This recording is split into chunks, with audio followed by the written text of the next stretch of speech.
جب آپ معجزات پر یقین رکھتے ہیں اور جب آپ دعا کی طاقت پر یقین رکھتے ہیں، جب آپ کے خیالات مثبت ہوں گے اور جب آپ کی نیتیں صاف ہوں گی اور جب آپ کا صبر خوبصورت ہوگا اور جب آپ اللہ کی رحمت کے بارے میں سوچیں گے تو آپ کے لیے سب اچھا ہوگا۔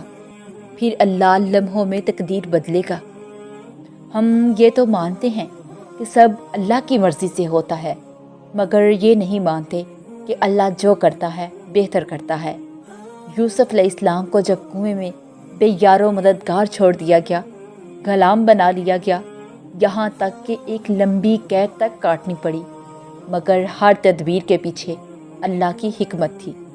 اگر کنویں میں نہ گرتے تو وہاں سے گزرنے والے قافلے کے ساتھ مصر نہ پہنچتے، اور وہاں غلام کی طرح نہ بکتے تو محل تک کیسے پہنچتے اور پھر بادشاہ کیسے بنتے؟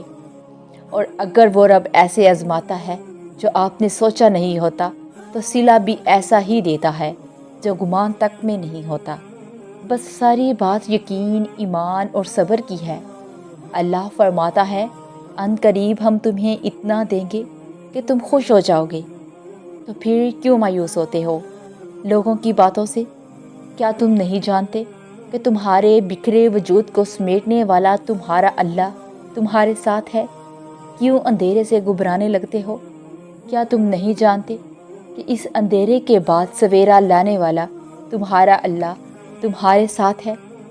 اور ذرا سی آزمائش سے کیوں اس قدر کمزور پڑ گئے؟ کیا تم نہیں جانتے کہ آزمائش میں ڈال کر پھر اس سے نکالنے والا تمہارا اللہ تمہارے ساتھ ہے؟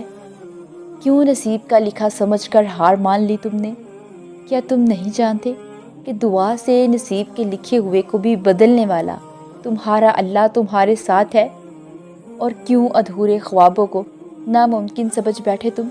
کیا نہیں جانتے کہ معجزوں پہ قدرت رکھنے والا تمہارا اللہ تمہارے ساتھ ہے؟